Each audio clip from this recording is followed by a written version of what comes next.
বিধায়ক হিসাবে শপথ নিলেন দীপক মজুমদার। সুরজিৎ দত্তের ভাবশিষ্য হিসাবে রামনগর বিধানসভা কেন্দ্রে প্রয়াত বিধায়কের মতোই তিনি জনসেবার কাজে নিযুক্ত থাকবেন, এটাই এখন প্রত্যাশা করছে রামনগরবাসী। আমি দীপক মজুমদার ভগবান নাম শপথ করিতে আমি আইনত ভারতীয় সংবিধানের প্রতি আনুগত্য বিশ্বাস রাখিয়া ভারতের সার্বভৌমত্ব সংহতি রক্ষা করিব এবং বিশ্বস্ততার সহিত আমার কর্তব্য পালন করিব। আগরতলা পৌর নিগমের মেয়র দীপক মজুমদার বুধবার পূর্ব নির্ধারিত সূচি অনুযায়ী ত্রিপুরা বিধানসভার সদস্য হিসেবে শপথ গ্রহণ করেছেন। সংবিধানকে সাক্ষী রেখে দীপক মজুমদার রামনগর বিধানসভা কেন্দ্রের জনপ্রতিনিধি হিসেবে শপথ গ্রহণ অনুষ্ঠানটি সাদামাটা হলেও তিনি বিধানসভার প্রতিনিধিত্ব করেছেন 7 রামনগর বিধানসভা কেন্দ্র থেকে। তাই এই দিনের শপথ গ্রহণের অনুষ্ঠানটি অন্য দিক থেকে দীপক মজুমদারের কাছে অবশ্যই গুরুত্বপূর্ণ। এই কেন্দ্রের 8 বারের বিধায়ক ছিলেন ওই এলাকার কিংবদন্তি ডাক সাইটে নেতা সুরজিৎ দত্ত। আর সুরজিৎ দত্তের ভাবশিষ্য হিসেবে পরিচিত দীপক মজুমদার। ফলে রামনগর এলাকাবাসীর প্রত্যাশা সুরজিৎ দত্তের অসমাপ্ত কাজগুলো সমাপ্ত করার ক্ষেত্রে তিনি যথাযোগ্য পদক্ষেপ নেবেন। পাশাপাশি জনসেবামূলক কাজেও তিনি সুরজিৎ দত্তের মতোই প্রত্যেকের পাশে থাকবেন। তাই রামনগর বিধানসভা কেন্দ্রের বিধায়ক হিসেবে দীপক মজুমদারের উপর শুরু থেকেই নজর থাকছে রামনগরবাসীর। বিধায়ক হিসেবে দীপক বাবু আগামী দিনের যাত্রাপথ সুগম হোক।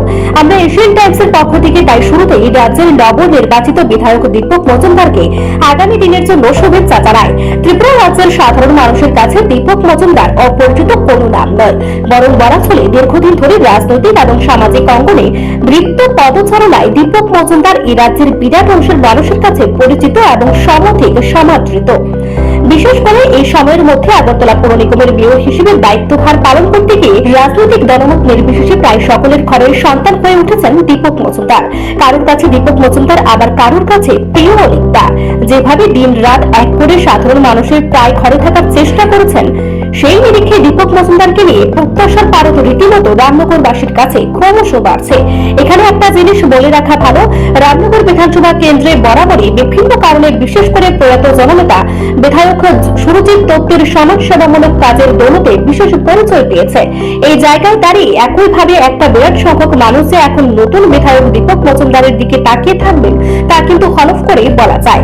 যেহেতু দীপক বাবু মেয়র হিসেবে সাধারণ মানুষের সাথে প্রায় একাত্ম হয়ে কাজ করেছেন, সেই জায়গায় দাঁড়িয়ে নতুন দায়িত্বে বা নতুন ভূমিকায় দীপক মজুমদার যে 100% সফল হবেন তা নিয়ে কিন্তু নিশ্চিত রামনগরের একটা বিরাট অংশ। বিশেষ করে একটা বিশেষ রাজনৈতিক দলের প্রতিনিধি হলেও নিজের সামাজিক ক্ষেত্রে বিচরণের মধ্য দিয়ে যেভাবে দীপক মজুমদার রাজনৈতিক দলমত নির্বিশেষে প্রায় সকলের ভরসার কেন্দ্রবিন্দুতে নিজেকে উপস্থাপিত করেছেন তা কিন্তু সত্যিই অত্যন্ত প্রাসঙ্গিক বিষয়।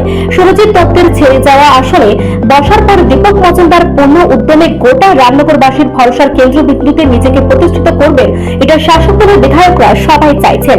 এতদিন মেয়রের ভূমিকায় দীপক মজুমদারকে সবাই দেখেছেন, এবার বিধায়ক হিসেবে দীপক বাবু কিভাবে নিজেকে আরো উচ্চতায় নিয়ে যায় এখন সেটাই দেখা। তাই প্রতিবেদন শেষে আবারও দীপক মজুমদারকে একরাশি শুভেচ্ছা জানায় এশিয়ান টাইমসের পক্ষ থেকে।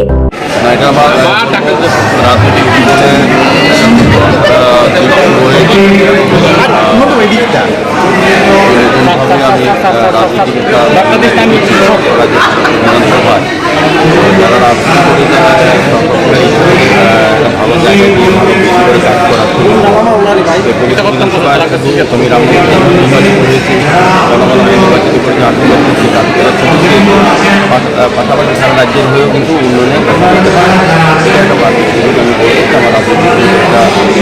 অধ্যায় আমার খুব ভালো লাগছে। এবং যারা আমার আজকে বিধানসভা যারা আমাকে পাঠিয়েছিল আমি দৌড়েছি, যাদের সমর্থনে বা যাদের আশীর্বাদে আমি সুযোগ পেয়েছি তাদেরকে পেতে দেন। Thank you. নিজস্ব প্রতিনিধি রিপোর্ট, এশিয়ান টাইমস।